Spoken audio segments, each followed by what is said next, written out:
we had been drinking and I knew that like, hey, there's a fire over there and I have gas on myself, but I didn't respect the dangers of, gasoline and the vapors around that. Yeah. So I was just like this walking, not bomb, but you know what I mean? Yeah. And like 5 minutes or so maybe went by and I reeked like gas. So I'm like, I need to get this sweater off. And I took it off and I thought I kept a safe distance away from the fire. And I kind of gave the ground, a little kick towards the fire. And I say it's like a detonator cord to dynamite. That flame just followed me and just, and up I went. Yeah. Welcome to the Let's Not Sugarcoat It podcast, a podcast about the real, raw, and unfiltered side of motherhood. We're your hosts, Alex and Bella. Let's get into it, ladies. All right. Well, we're back, and today we have another male guest in studio. We have Aaron Volpatti, I'm Polish, so you got Volpatti. Yeah, like not a toilet seat, but patty. Okay, Volpatti. Okay. I'm just kidding. Yeah, it happens. So Aaron is a former NHL player and a pioneer in visualization and performance mindset. He holds a Bachelor of Science degree in human biology from Brown's University. His hockey career, post-secondary studies, and personal experiences led Aaron to develop his unique practice. He is dedicated to teaching others how to find their true grit through visualization. I'm very curious. Aaron has a truly inspiring story of overcoming tremendous amount of adversity. Today, Aaron is focused on inspiring people around the world through his coaching and speaking engagements. His journey and successes wouldn't have been possible without the extremely powerful visualization, that's another tongue twister for me, visualization practice he developed. He wrote his own story and visualized it every single day. The unique practice that Aaron teaches his clients has taken him to the highest level in professional sports, and it has also saved his life. Simply put, he owes his life to this practice, and it is why he is so passionate about teaching it. Welcome. Nailed it. Right? She got it. I do my best. No, that was great. Well, welcome. Yeah. I kind of did Google you a little bit here to you didn't watch any videos, I hope.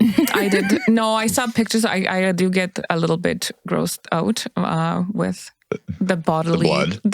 And my cousin is a nurse and she was sick and she loves doing this. She sent me her hacked out crap because she knows I will be gagging. So oh no. Yeah, I know that's kind of family. They just, like to do this shit to us. But anyways, tell us, because you have a amazing story, like a true fighter. You have a book, called Fighter.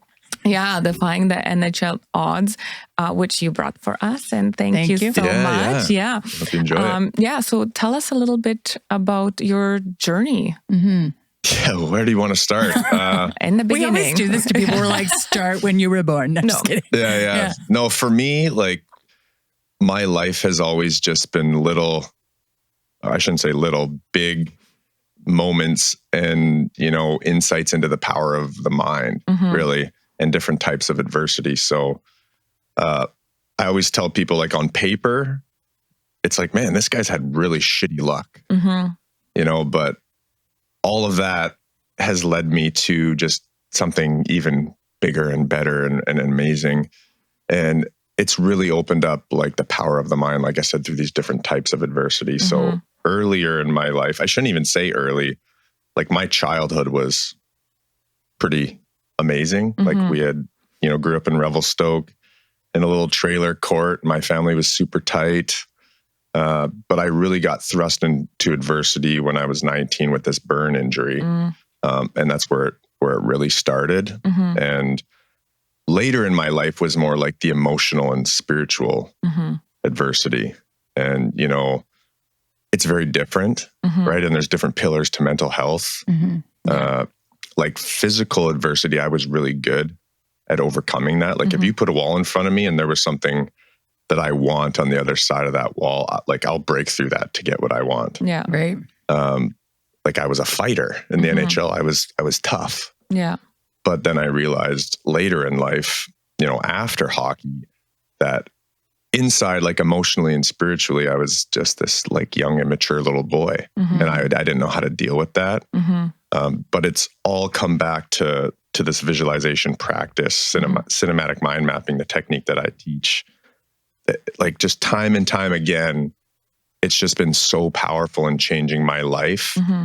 So I've never made the mistake since, you know, about 5 years ago. I practice it every day now, just because, you know, I never had the maybe wherewithal when I was younger to like think, hey, maybe I should continue with that. Like, look what I did. Yeah. But I didn't. And obviously, like I said, now I do. So, And you developed this technique? Yeah. I did. Want to tell us? Yeah. Can you tell us more about it? Like, so I originally developed it in the burn unit. Okay. And we can get into that part of the story, which is a big part of it, obviously. Yeah, let's. And then, but I was just thrust into that. Like I didn't have another option. And I'll tell you more why. But then I studied it later when I got to Brown. Like I started learning a little bit about the brain, you know, and the plasticity. And then it just snowballed and I got like even more interested. And I kind of like, in a sense, learned what I had gone through and developed. And then I just refined it, you know, as I studied and read more and through my experience playing hockey and started this business a few years ago so it's all a culmination of personal experience and research and learning. Yeah. Wow. So you had an accident because I did. Yes. Yeah. So tell us a Everyone's little bit. like, what's this accident? Yeah, I was 19 turning 20 and I was playing for the Vernon Vipers junior A team in Vernon. And, you know, I was always that guy at like many of us at that age, but I thought I was invincible and untouchable. You know, you're feeding a young ego at that age. And I was a fighter. So I was living up to that fighter stereotype, I guess, and what I thought that should look like. So I was just labeled like that crazy kid from Revelstoke. And, you know, I liked it. Yeah. Again, you're kind of feeding that ego a little bit, right? So I was just always doing stupid shit. And so I was also a pyro with that said. And on the night of this accident, we had just lost in the league finals to Surrey. So this is 2005. And my buddies on the team were like, hey, you're going to do your annual pyro show. Like we would go up camping, have a bush party. And I said, yeah, of course. And so what I had done the year prior was basically like blowing up beer bottles full of gas. So not smart, right? But that was my thing. Yeah. Right. And this next year I thought, well, how can I make this show bigger and better? And I'm like, well, I need more gas. Yeah. So I filled up wine bottles this time of gas. So I have them in my sweater pocket, like the kangaroo pouch or whatever. Yeah. Right. And we're walking around this party and I'm getting people kind of revved up for the finale, I guess you could say. And as I'm walking around, I just all of a sudden was soaking wet. So the bottoms of those bottles had hit and broke. So now I had 1.5 liters of gas just spilled all over my torso and my legs. Wow. Now we had been drinking and I knew that like, hey, there's a fire over there. And I have gas on myself, but I didn't respect the dangers of, you know, gasoline and the vapors around that. Yeah. So I was just like this walking, not bomb, but you know what I mean? Yeah. And like 5 minutes or so maybe went by and I reeked like gas. So I'm like, I need to get this sweater off. And I took it off and I thought I kept a safe distance away from the fire. And I kind of gave the ground, you know, a little kick towards the fire. And I say it's like a detonator cord to dynamite that flame just followed me and just, and up I went. Yeah. And then you're lucky to be here with us today. It could have been a lot worse. Yeah. Could have been. Yeah. So unfortunately for me, that fight or flight response kicked in, and I just bolted. I just ran, which was the worst thing I could have done. Like in ran hindsight. on fire. Literally. Well, because getting it oxygen, it's like flaming, with the blanket. with the blanket, stuff like that. Yeah. And just like I was rolling around, all that. You can't just like put out a gas fire like that. It almost like jumps around. Right. So I couldn't get it out. I tried everything. Yeah. And we were up at Blue Nose Mountain, like in Lavington, Lumbee area. Yeah. And no service, like in the middle of nowhere. Yeah. It was in April, so there was no snow, water, grass. Like it was all just dirt and rocks and nothing to help me to get that out. And I remember it was such a weird out of body experience. Like I wasn't in any pain. You're in so much shock. I just remember feeling like very warm and obviously in a state of panic. Yeah. Yeah. But at some point, like people ask me, well, how long were you on fire for? And I couldn't tell you. Right. Yeah. It was like slow motion. It felt like minutes. Yeah. Right. It obviously wasn't that long, or otherwise I wouldn't be here. But yeah, at one point I just remember thinking like, as I'm running and rolling around, I'm like, I can't get this fucking thing out. Yeah. And this could be it. Like if I can't just stay on fire forever. Yeah. Right. And then finally that's at the moment, that's when, because my buddies were chasing me this whole time. Yeah. Right. Right. But I had a little bit of a head start and I was pretty quick. Yeah. Yeah. How did they get it out? So they hit me, pushed me onto the ground, and then just so they knew to smother. Yeah. They just started like beating me with their jackets, smothering me. Wow. A bunch of them even like burned their arms and hands trying to get it out. And for me, like there was nothing left of my clothes. Yeah. Wow. Like I remember having the waistband of my pants, and like that was pretty much it. Wow. So definitely, a lot of damage, and I didn't realize the extent of the injuries until like we finally got it out. I got situated on this cooler, and again, like total shock. I'm not in any pain yet, Right. but I was kind of like, what the fuck just happened? Yeah. Yeah. And that's when like I started looking at people, and it was a pretty grim scene. Like people were crying, and because remember, we had no service. Right. And I remember people like kind of whisper panicking. Yeah. Like, we need to get the fuck out of Yeah. here. Like, we got to call 911. Like, we can't call 911. Yeah. And that's when I looked, and I kind of met their gaze and looked down at my body, and I realized that like, this isn't good. Like I've fucked up pretty bad here. Like just piles of skin hanging off and like, I don't know how graphic you want me to get, but it wasn't good. Yeah. So thankfully one of the guy's girlfriends wasn't drinking, and I piled into the front seat of her car. And then we had, I don't know, probably a 30-40 minute car ride to the hospital, which was, that's like the pinnacle of pain I've felt in my life. Once that shock wore off, about, it started creeping in like even 5 minutes after. And then halfway through that ride, I was like, I feel so bad for the driver, his girlfriend.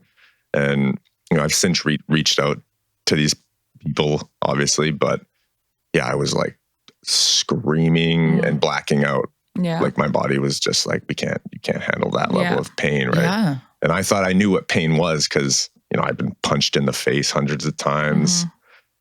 If you can't tell, broken all the bones, like had hundreds of stitches. Like, it just was, this dwarfed all of that. Well, I can, Well, I can't imagine, but I mean, I imagine that like when you're saying the pain, holy moly. Oh man. Yeah.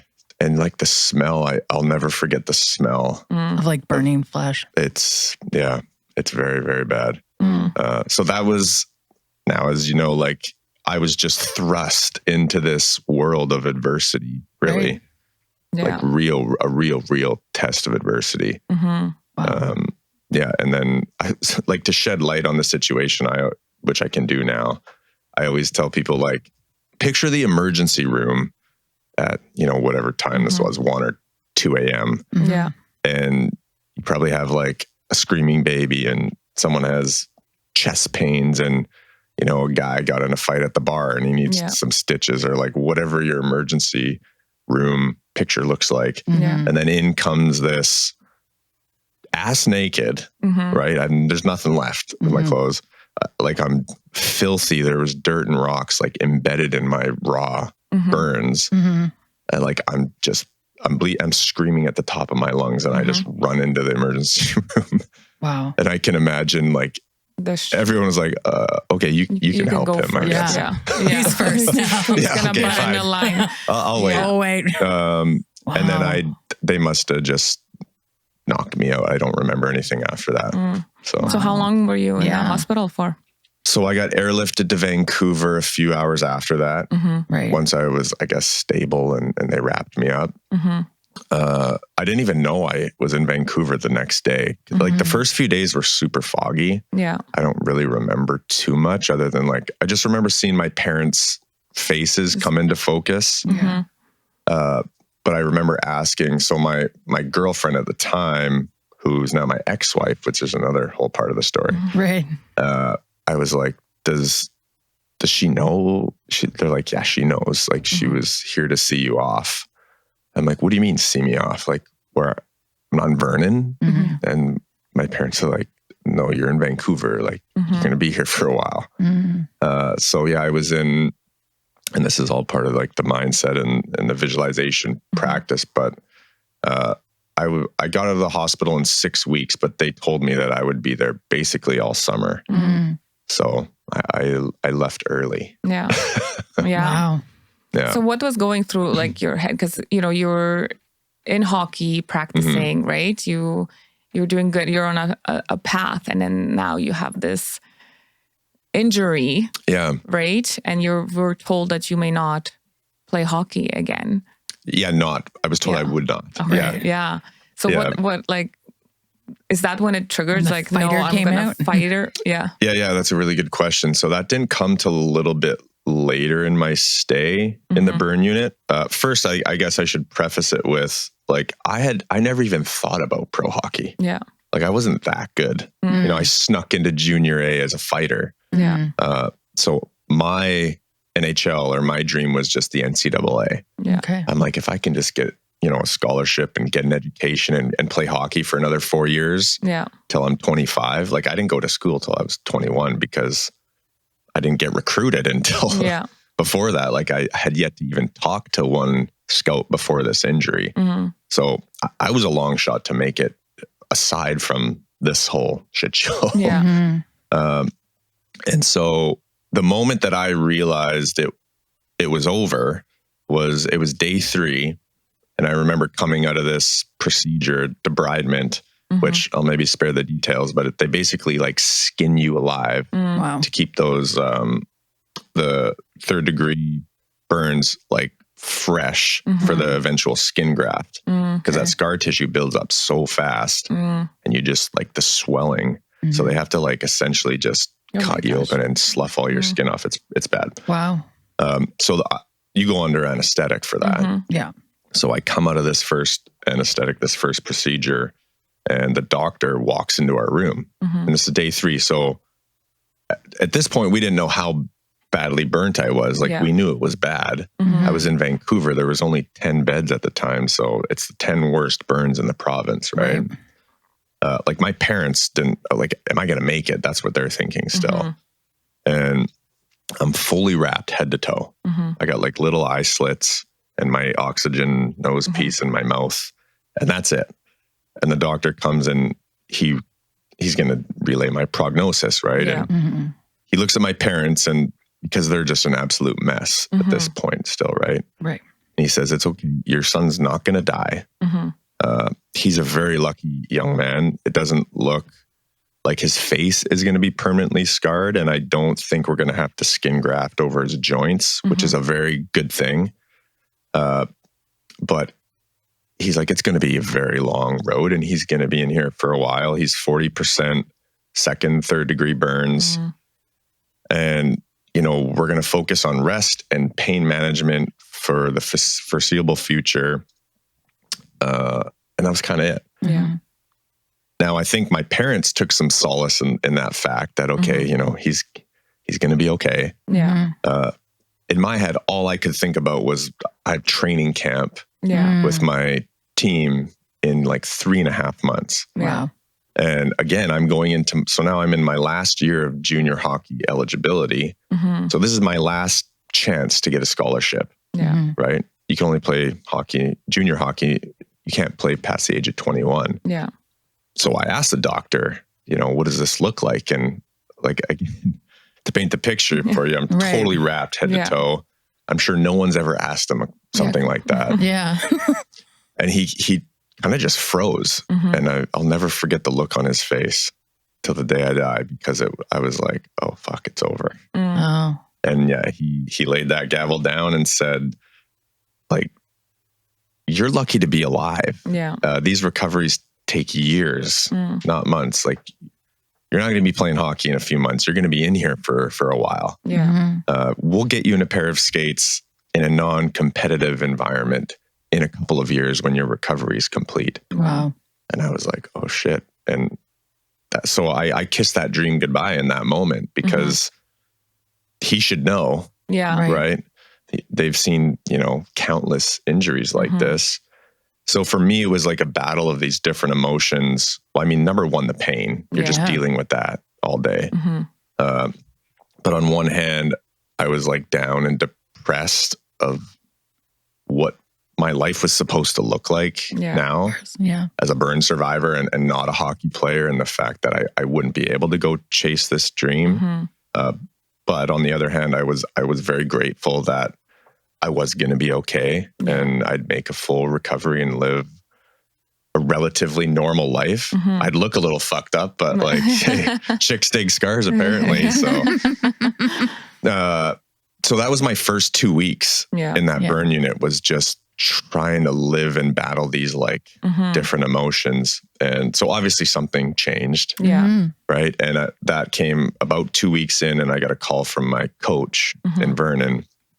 And he said, listen, I was just talking with one of the coaches from Brown University, and they're looking for a certain type of player. Yeah. And his exact words were, we need a guy to put the fear of God in the defenseman of the Ivy League. Yeah. Now that was kind of what I did. Yeah. So he's like, well, I got the perfect guy for you. There's just, one major problem. He's laid up in the burn unit and it doesn't look good. Right.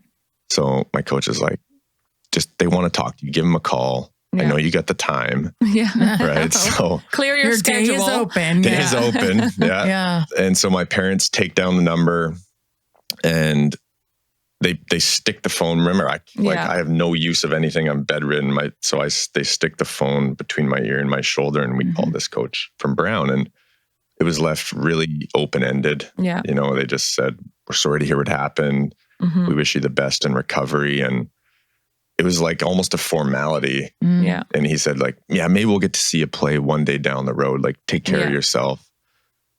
Both of us knowing that wasn't on the table anymore. And we hung up the phone, and I remember getting really emotional with my family in that moment, because again, I had worked my whole life to just talk to one of these guys. Yeah. Right. And I'd finally done it. And like, look where I am, look what I had done to myself. Yeah. So I sat with that for a little bit, and then I naturally started asking questions in my head. I'm like, okay, so they're telling me I can't play hockey. Why? Yeah. And there was a really, really good long list of reasons why. I mean, infection was probably number one. Those burn injuries are very susceptible to infection, especially putting it under hockey gear that's never been washed. Right. Right? That's just asking for sepsis. Right. The skin grafts were going to be too limiting, too painful. They would take 2 years to fully heal. I had to wear a full bodysuit for 2 years. I couldn't sweat from those grafted areas. Wow. Right? Because the 3rd-degree burns, you burn through everything. Yeah.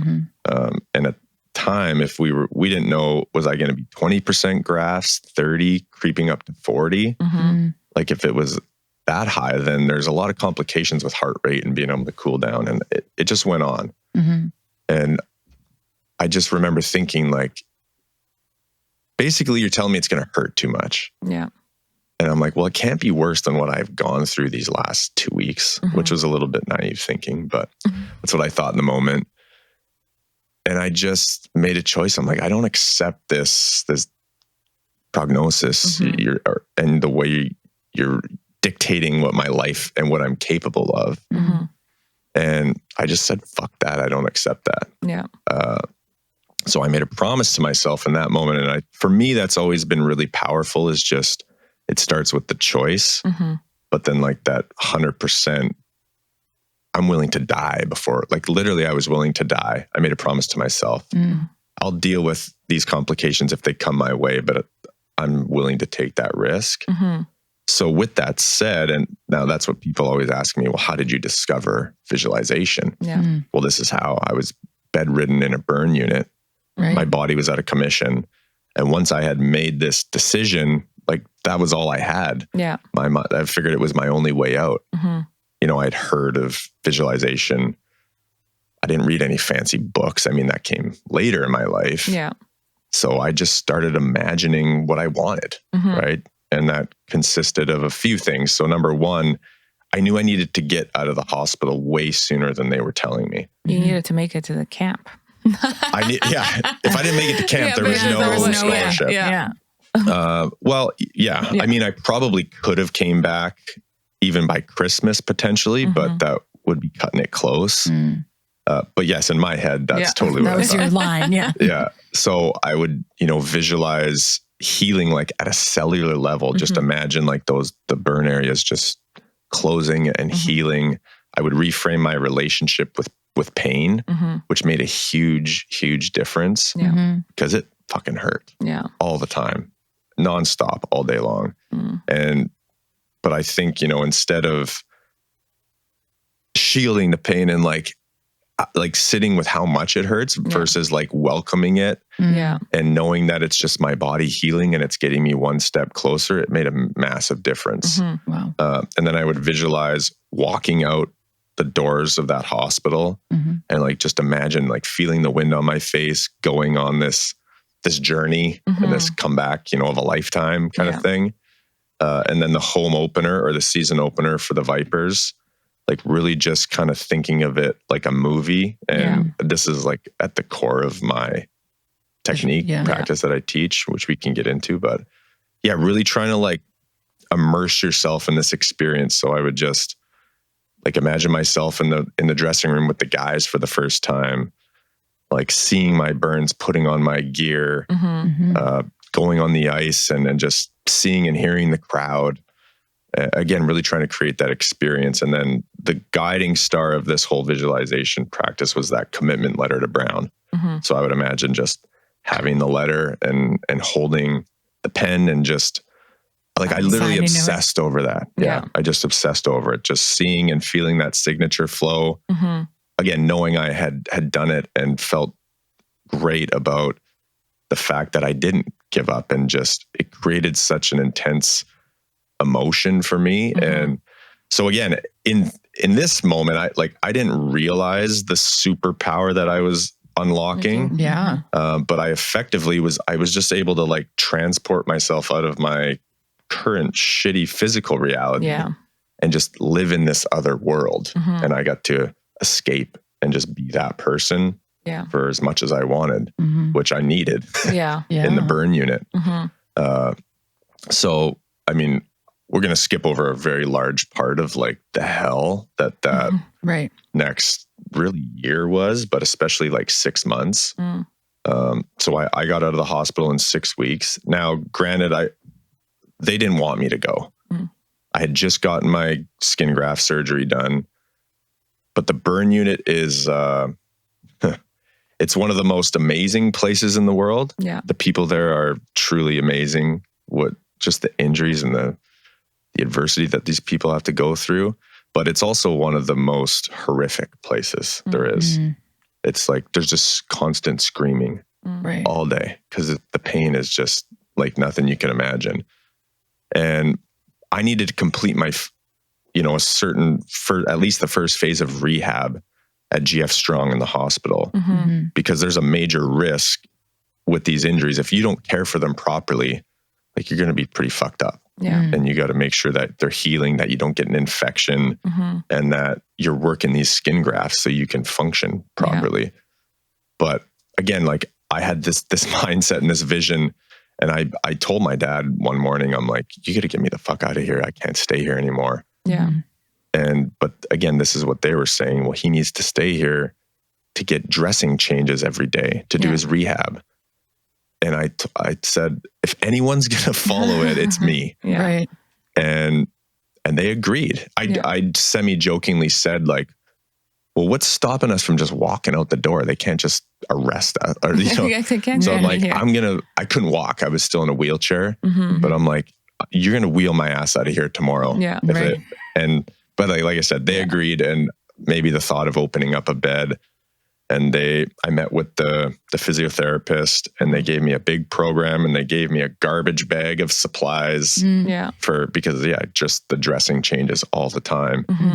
And so I got out in 6 weeks. But the issue, I guess, was I had this mindset, and I had this vision that was so strong, but the body is the governor. Yeah. Right. So my body was just begging me to stop because it was trying to heal from a major surgery. And here I am trying to, like, not just rehab, but I'm trying to train for this training camp. I mean, to like rip off a few complications. I had kidney stones the day after I got released. I got kidney stones, and I actually ended up back in the Vernon Hospital, the same hospital I ran into 6 weeks prior. And there was one lady that was actually working from the night of the accident, and I get wheeled in my wheelchair, and I'm just like, I don't know what this pain is now. Yeah. And she's like, she was speechless. She's like, you're alive. What are you doing here? Yeah. And I'm like, anyways, it was kidney stones. And then just kidney stones. You're like, this time I'm not. Yeah.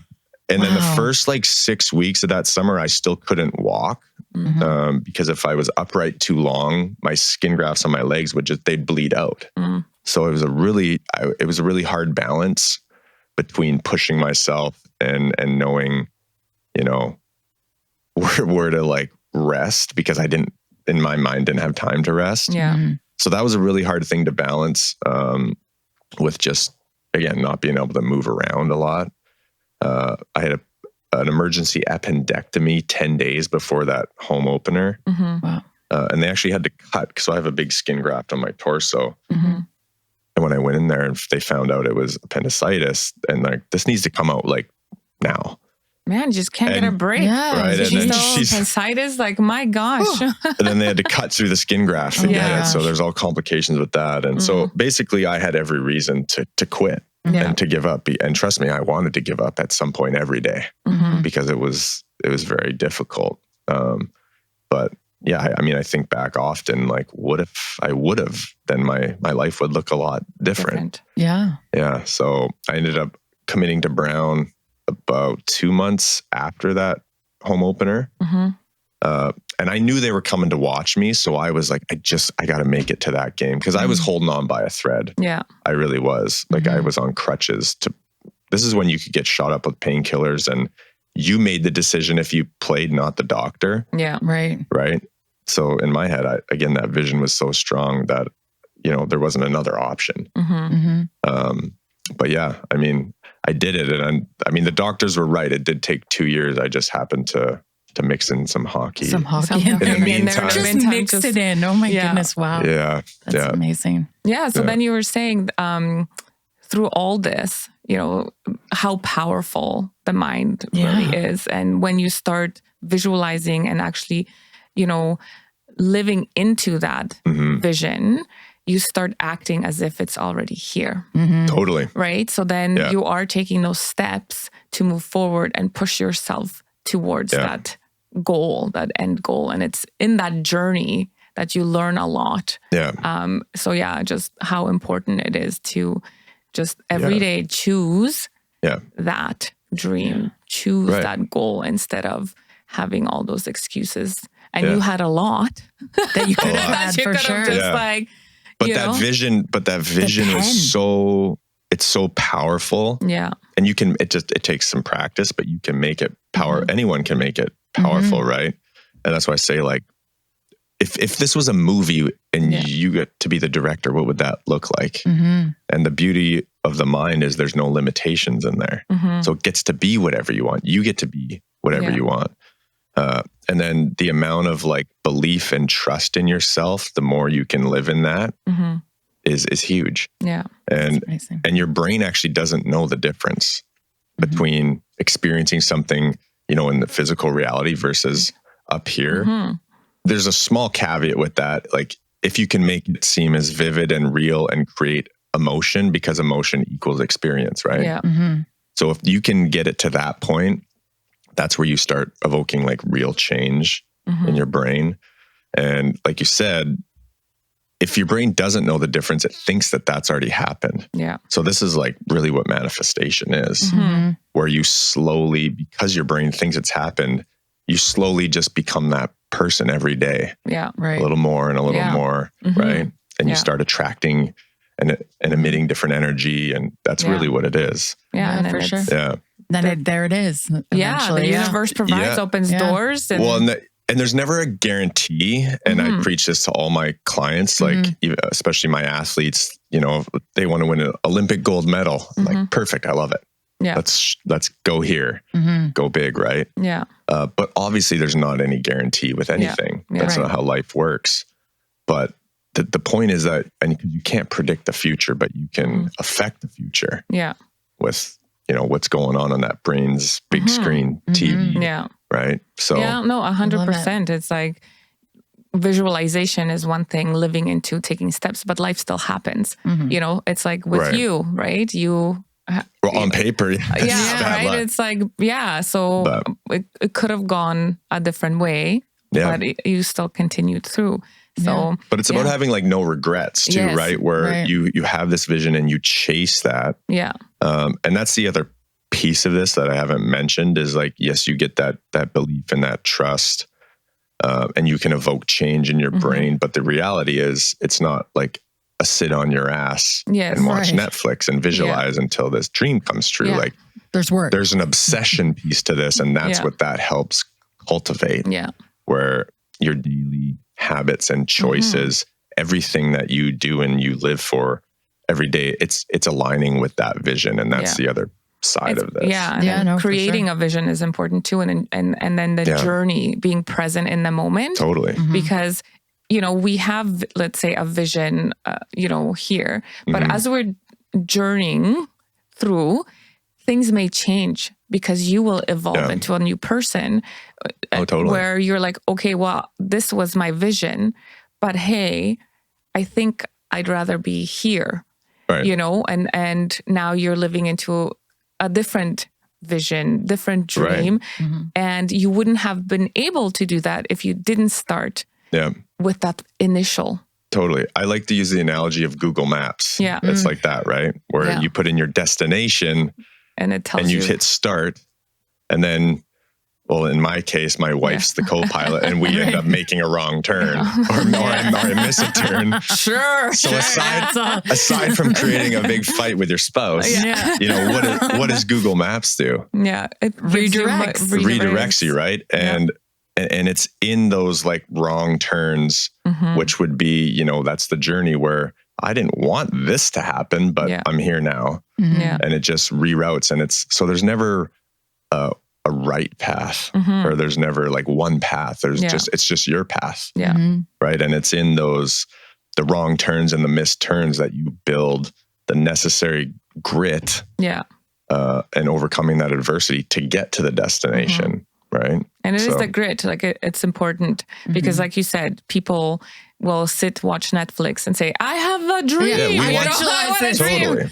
want the easy way. Yeah. That's not how it works. Yeah. Or people would be like, I want $1 million. Why can't I manifest that? Well, you know, you gotta. Because you're sitting around doing nothing. Yeah, exactly. Totally. Yeah, it's like that. My 5 a.m. I don't call it the 5 a.m. club because I don't get up at 5. I get up at 5:20. So it's my 5:20 club. 5:20 club, and I get myself to oxygen yoga and I do my workout, and that's it sets me up for the day.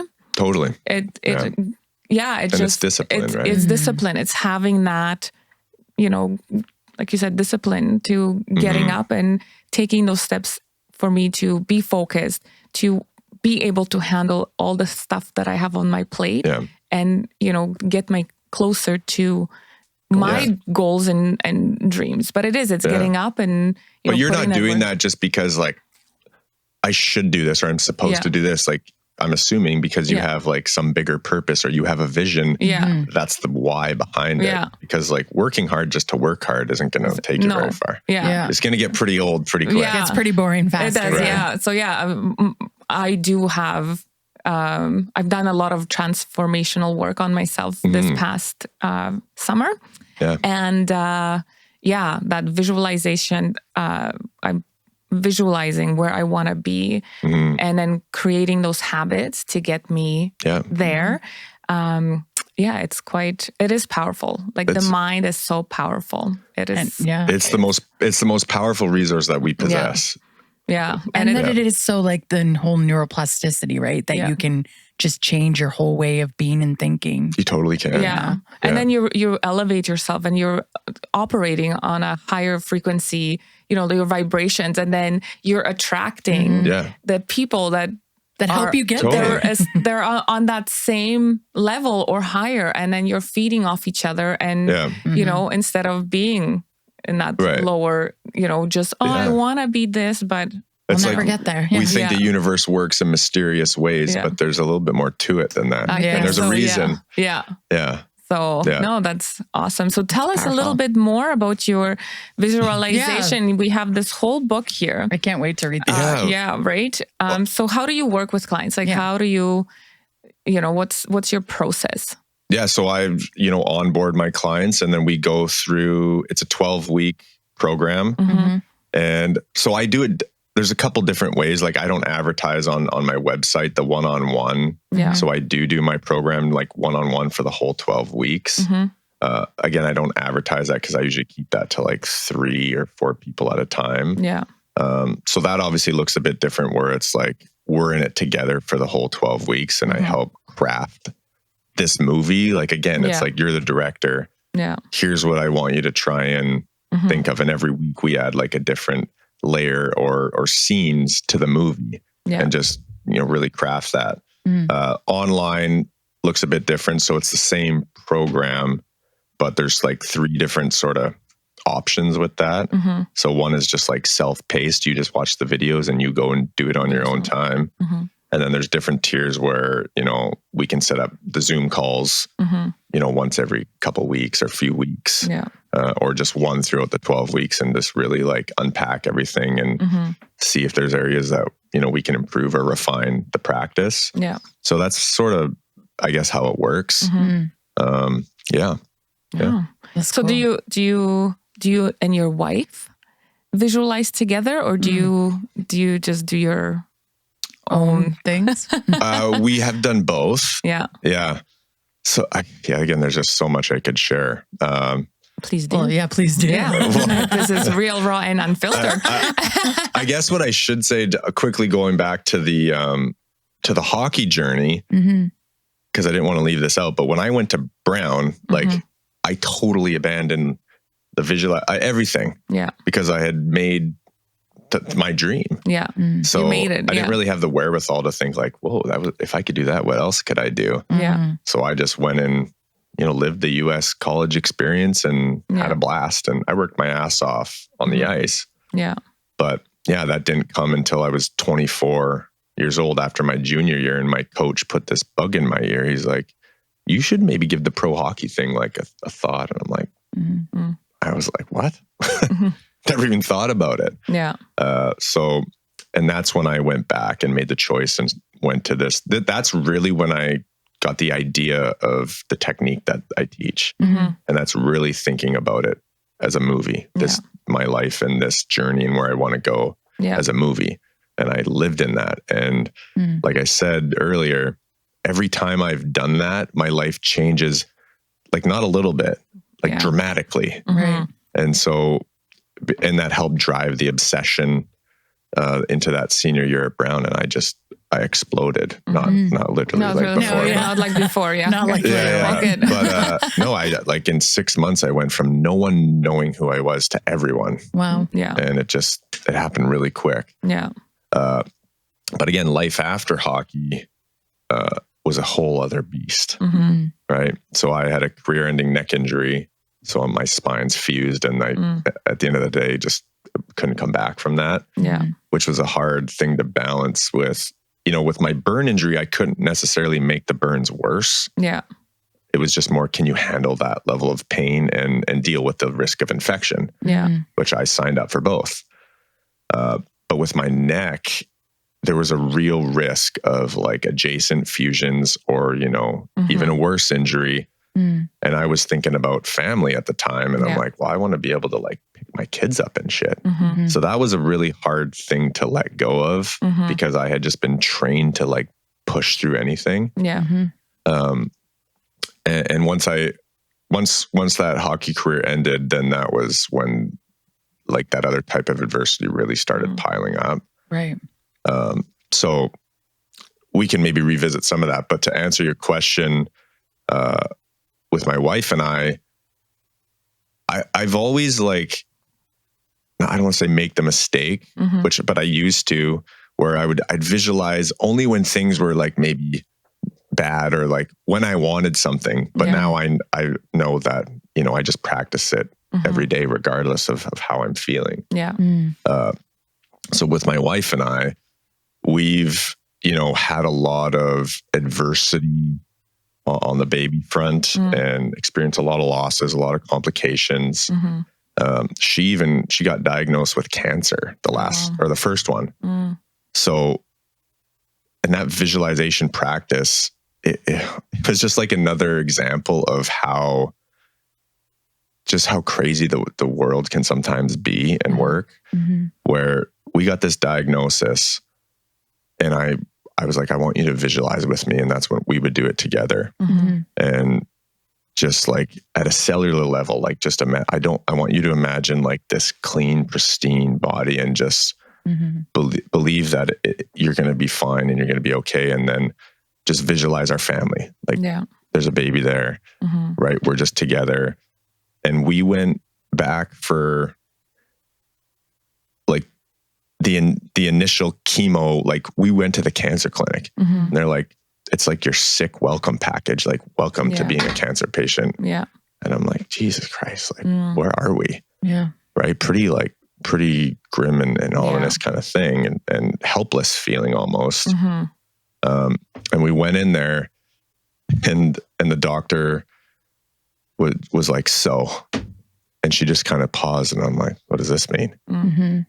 She's like, I don't think she didn't say that. You don't have cancer. Wow. Like just like that. It was wild. That is wild. Now, because she said that it was misdiagnosed and it looks very similar to this other thing. Yeah. But I still I can't help but think and go back. Like again, as soon as we went and practiced that, like it just all changed. Yeah. And so whether it's like a medical miracle or just a misdiagnosis, like I guess we won't truly know, but either way, it doesn't changing matter. It was life changing. Yeah. Visualization. So now we visualize together and we have our own individual practices all the time. Yeah. Wow. And that's kind of the ending that the book was supposed to be. So now we have a 3-month-old after all the craziness. But yeah, it's not in the book, but it's like the ending that never was. And again, through all the shit and like the different roads you take, and it's not going to seem like it in the moment, but you'll get one day to the end and realize like it was all worth it. And I wouldn't be here without any of that. Yeah. Right. Yeah. So how is it powerful being a dad? Like with a 3-month-old, you got this book, you're coaching. You have another son. You're moving. My first son, he's going to be 8 in December. Aww. Yeah. So we're back to the craziness with the newborn and then we're moving in a month. And like I've been traveling all over North America with work. So it's definitely no shortage of excitement, but yeah, no, it's great. Yeah. Yeah. Are you with your 8-year-old, did you start the visualization with him as well? Or are do you have like a good question. Yeah. We more like put little bugs in the ear and just change like dialogue. So he knows what I do. Yeah. And so we talk about it a lot, and I'll tell him like before games and it's a tough balance because I think there's a major issue with kids like just not growing up too soon, but you know, like take hockey for example. It's like, well, little Johnny's got to like at 9 years old play hockey for 365 days a year and do all these things, and it's like, no, he doesn't. He needs to be a kid. Yeah. So that's my issue there. So I never want to like breed. It's so hard because you have to have the obsession, but I want him to just be a kid too. Yeah. So I'll put it in his brain, you know, if he wants to score a goal, I'm like, well, think about it and visualize it. Like, just imagine yourself scoring a goal. Yeah. Just little things like that. Yeah. I think more a bigger picture, I just catch him changing his like personal dialogue, you know, like tying his shoe. Yeah. And I'm like, we have a rule that you're not allowed to say can't. Oh yeah, me too. Yeah. We have He's like, I can't tie my shoe. And I'm like, well, are you just having a difficult time? Yeah. Yeah. I'm like, you can do it. Yeah. And we got time. You keep trying. You take your time. Yeah. I know. You know, so things like that, right? Where it's just little habits that they can learn now. Yeah. And just being okay with a little bit of adversity. Yeah.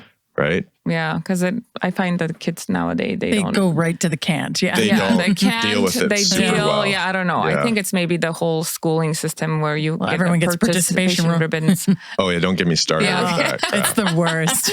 You know, you gotta teach the kids. He's gonna throw those in the garbage. Right? Like, no, you have to teach them that there is winning and losing throughout our journey and life. Yeah. And we need to know how to deal with loss and wins and everything in between. We cannot just take away. We shield all the adversity. It's like our kids can't have any adversity. Yeah. Well, then they all have anxiety issues when they're in their 20s. Right? It's a huge problem. Yeah. It's horrible. Where it's like, you need to fail. Yeah. Yeah. Because if you don't, you're gonna, once you leave your bubble, life is gonna knock their shit out of you. Yeah. Like, and it's in those like low moments of failure, or like when you're like, holy shit, I can't believe this is the situation I'm in, that you learn that you have the grit and the power to like move forward in them, right? Totally. That's where you find your own true strength. Absolutely. Yeah. Yeah, I'm sure we can rant on that all day. I know, right? We totally should go to schools, and maybe we should let's not sugarcoat it and you know, bring it on like, we are winners. We have Yeah. Oh my God. But you're totally right. You know, it is a crazy world right now. Yeah, but like you said, it's another topic for another day. Mm-hmm. So in your coaching, do you focus on athletes, or do you do non-athletic people? Can anyone do it? I've done both. Yeah. Yeah. My practice is like,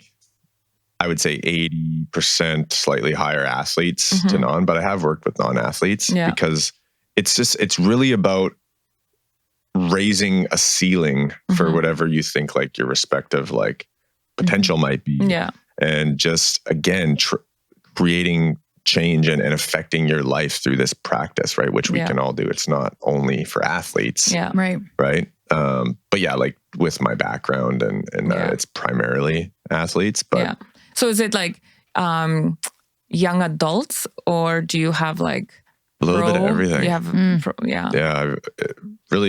I've worked with people from all around the world at this point now. Yeah. But I have like over the last few years, I've gotten a little bit younger because of what we just talked about, where these kids grew up in such a different world than we did. And they all have like, whether it's performance anxiety or fear of failure, they can't make a mistake anymore because then the world's over. Yeah. Right. So this is a few years back, but when I was just, you know, kind of working with like the college and junior and pro, primarily hockey, like now I'm everything. Yeah. But it was primarily hockey. And then I just slowly would get calls from parents, from kids of, you know, 12, 13. Yeah. And the first time I said no. And I'm like, I can't deal with a 12-year-old that hasn't, like, I'm thinking to myself at 12, like, we never had anxiety. I know, right? My parents were like, be home for dinner. And we would go play on the hill and like play whatever game we played. And that's all we did. Yeah. But now it's not that. No. Right. So I circled back and I was like, you know what? Let's try. Yeah. And some of the younger kids are the most rewarding because the amount of change has been so incredible and like really rewarding because again, some of them are like just crippling anxiety and things like that, right? Where it's really helped with that. Yeah. So, I mean, there's two types of visualization. So we've been talking about, I call it belief imagery. So that's where like the core of the cinematic mind mapping with the technique I teach. And it's, you're the director. This is, the movie of your life. What does it look like? And I'm like, well, I'm like, there's no limitations. Like just whatever you could make it be. That's what it is. Yeah. So that's like the core of it. But then the other piece is the rehearsal imagery. And that's what most people think of when I'm like, what do you think visualization is? Yeah. And they're like, yeah, I'm just like executing something in my head. I'm like, yes, that it's the successful mental execution of a skill. Yeah. Really. And a skill can be anything. Now with the athletes, that's, if you're a defenseman in hockey, it could be just visualizing battles in front of the net, making passes on the breakout, walking the line in the offensive zone and shooting pucks and getting them through and scoring goals or whatever. It gets, again, whatever you want, right? With a non-athlete, that might be whatever skills you need in your life or that you want to maybe improve on or nourish, right?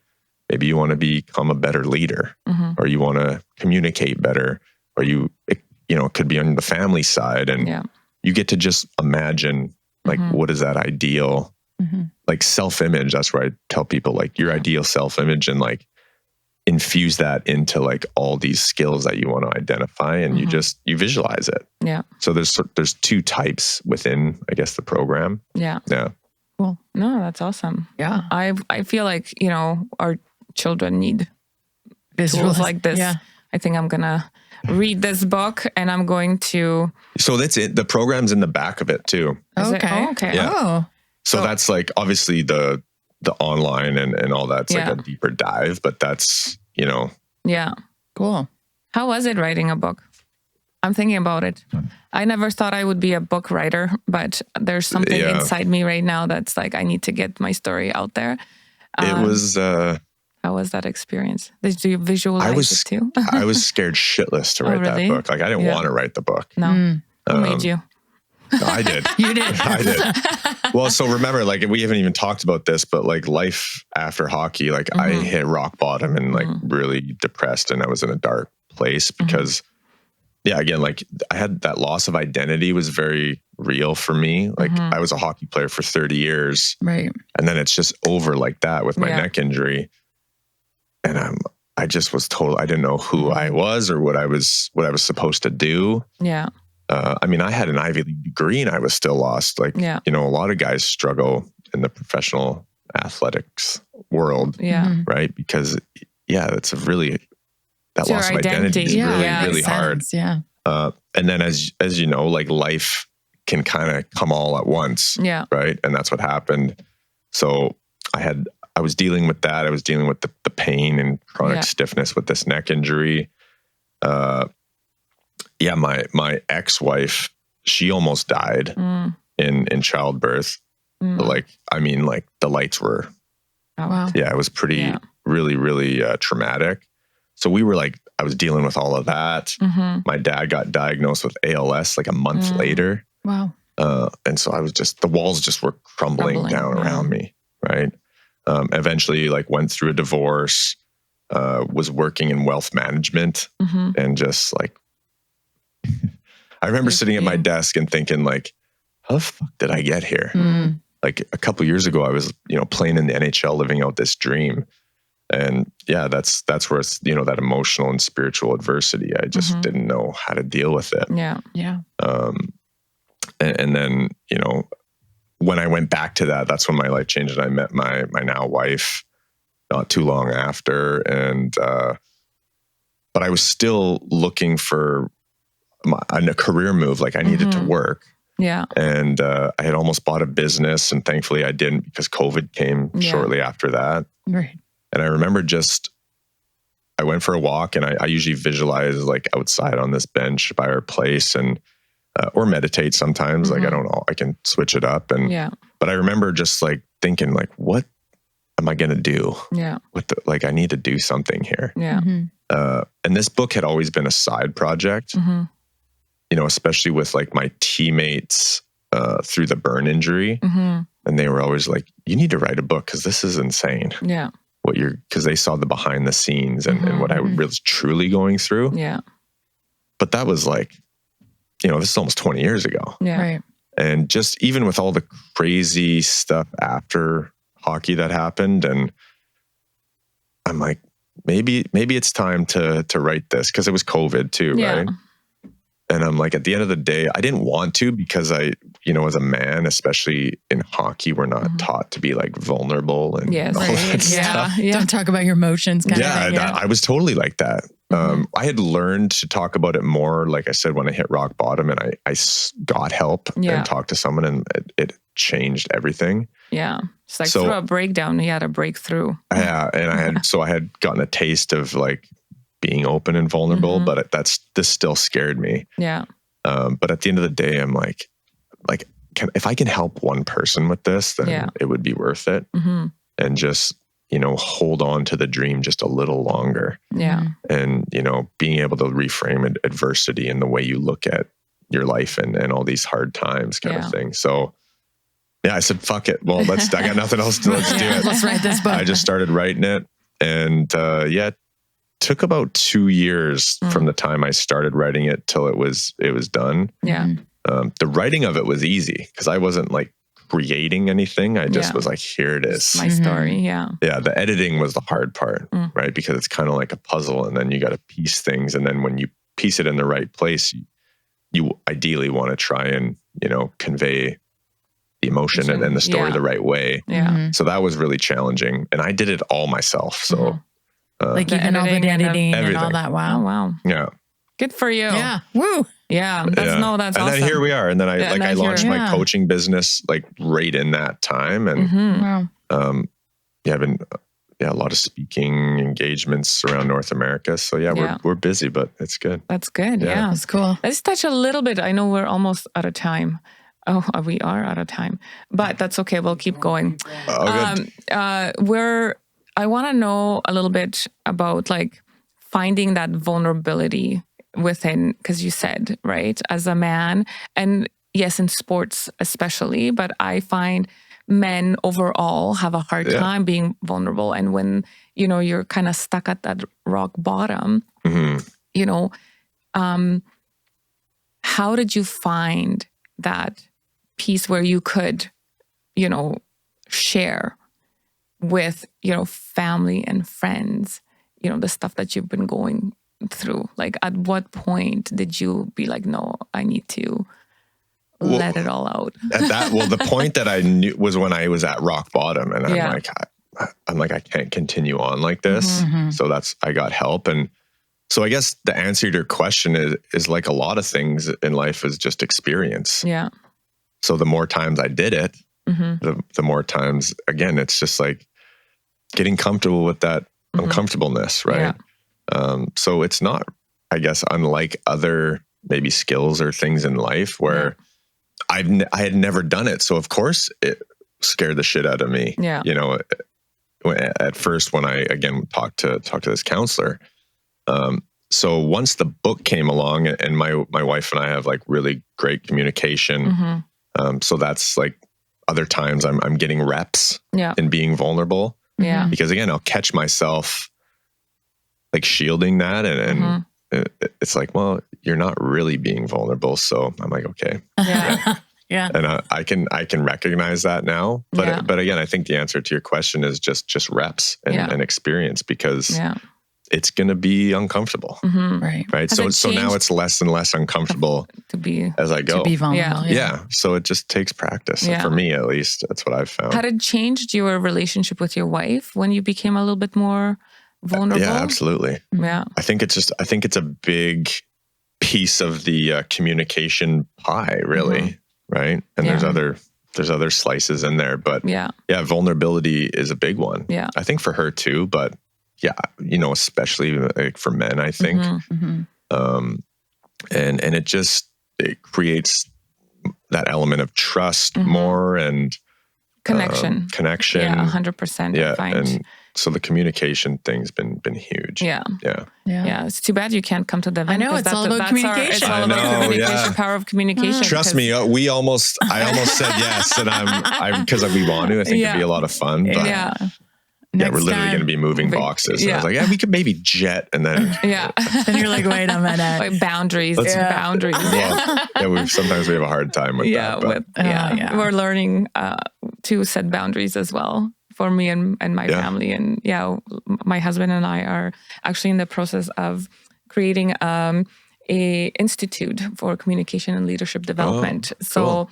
It took us a while to get to this point, almost 8 years, because life and stuff happens, and the timing is just right. And vulnerability is huge in our messaging as well. That's amazing. And for at least especially like in the mental health world and even the hockey world, it's no longer a sign of weakness, which it used to be, right? It's like I can't show these people I'm weak because that's not who I am. Where now it's a sign of strength. So it's slowly flipped, which is really great because it's like, oh, I'm stronger now if I show my vulnerability. Open up, right? And so it's I think we still have a ways to go, but it is changing for the better for that reason. So that's awesome that we have people like you you have 2 boys, so having that influence and saying, hey, visualization, communication, vulnerability, it's changing that, stereotype around what boys are supposed to be like. You're a protector, no feelings, don't cry, don't share. You're strong and powerful, while, women are totally free to express themselves. But also as women, when we are in that breakdown, when we are vulnerable, sometimes it is seen as like, oh, you're too emotional. Yeah, too weak. Right. You're weak. Oh my gosh, so I'm glad that, we're now merging the two. Right? And it's like, okay, well, no, we all need. But even recognizing like we're going to voice that differently or experience it differently. Right. And that's been a big thing too. Of just like recognizing that. And even like a thing that I sometimes struggle with is like empathy for others, even my kid. And I have to catch my kids. Well, the baby's too young now, but eventually walk it off. No. I have to remember like, they're not you. And so that's one thing for me. I have to like, I project, I'm like, well, suck it up. Like you're fine. Right. Which there can be an element of that, but also being in tune with the emotional side and like, it's good to recognize that. And you're a human, you can be emotional. Right. So I'm not saying bury any of that. Right. But it's just like, finding a balance and especially for young boys, I mean, that's my world, I guess. So just trying to nourish that, right? Yeah. Cool. Different. Like we have someone, world of boys, world of girls, and now you have 2. Yeah, I guess I have both a combo world. A combo world. Girl one of each? Boys, girls. So, the challenges in all situations, right? So, but for sure. Well, we usually like end with a few parenting rapid fires. But first, if you don't mind, here's my one rapid fire I just thought of. I want to know, unrelated to parenting. Yeah, that's fine. If the B.X's are as cool in real life as they seem in Instagram. I don't honestly remember Juice's wife super well. I think her name's Katie. Yeah, I like her book too. She read a book. I haven't read it, but they're great. I love them. Yeah, but I knew. I want to know them. I knew Kevin obviously a little more than his wife. The hockey player, Kevin B.X. Oh, yeah. He's cool. He's a witty guy, like on the air, and that's how he is in person too. He's like a fun, witty guy. Again, I don't know her super well, like just meeting and passing and at the odd like team thing, but they're cool. They're definitely cool. Good. I'm glad you didn't shatter my dreams there. And in terms of parenting, what do you find one of the biggest struggles as a dad? What do you find? Oh, that's a good question. I think what I said earlier of just projecting my, I guess, life experiences in the sense that that it robs me of that empathy sometimes. So like in a moment where, you know, I do that and I'm like, suck it up. I'm like, that's not what he needs right now. Yeah. He needs support versus that, right? There's times for the other, right?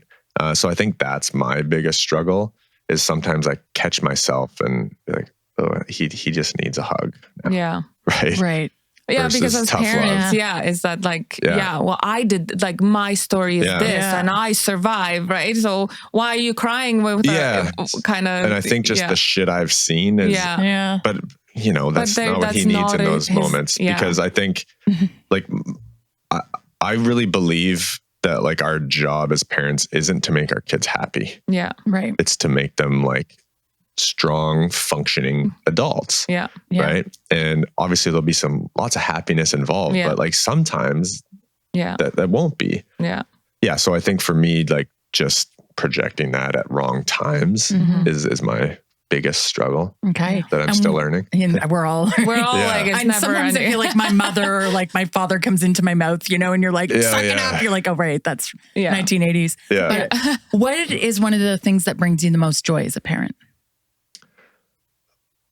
Oh, yeah, I think just the little, so now it's because I'm back to the newborn stage, right? And I just think those first moments that, because my oldest son's quite a bit older. So the first moments of like the smiles and the babbling and then. Do you talk baby to your baby? Do you? Right now I do. I mean, apparently you're not supposed to, but I mean, I do not know how to talk to a baby. I think that changes later though. Because I think you're supposed to like talk in that imitate same tone. them because that's how they learn how to communicate. And he does. So if he goes like, ooh, and then I repeat it and then he'll like say something else. That's cool. Yeah. But I think later on, you're not supposed, I don't know. There's all these rules. I mean, there's so many rules. Gonna make up these do rules. Exactly. If you want to talk parent away.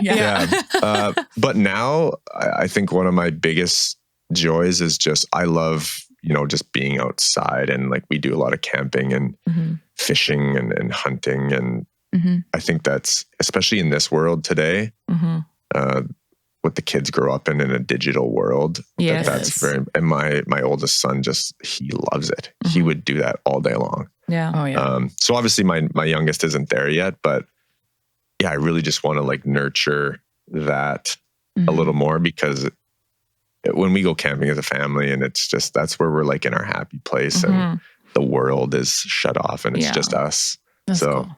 probably that. Awesome. Yeah. And, well, does your oldest son like being a big brother? Does he like it? Yeah. He's so good. Oh, yeah, he really is. So we have a big blended family. So he's got another brother on my ex's side. So he's had a little practice and but yeah, no, he's super good. That's he's really amazing. cute with him. Yeah. Well, thanks for coming. And where can people find you if they want to find you on Instagram or your website or? Yeah, everything's my name. So everything's your website's aaronvolpatti.com. Instagram and social media is at Aaron Volpatti. So perfect. Well, thank you for being here. Yeah, thanks so much. And now I'm gonna ask for a signature. Yeah, I hope you guys enjoy the book. If you don't like to read, you can give it away. There's an audiobook version too. But I like to read. I'm on pills now for my ADHD, so maybe I'll be able. I do Audible, right? Yeah. So because if that's your thing, that's an option. I will give. I'm gonna try. You're gonna give it a whirl. I'm gonna give it a whirl. I'm gonna visualize me finishing this physical book. Well, it literally starts with me on fire, so you'll be hopefully entertained. There you go. So well, thank you so much. You have a powerful story, and thank you for being here. Thank you. Yeah, thanks for having me. It was fun. Thanks. Okay, till next time. Bye. Bye. Thanks so much for listening. Now we want to hear from you. And don't forget to follow us at Let's Not Sugarcoat It Podcast on Facebook and Instagram. Until next time, bye. Bye.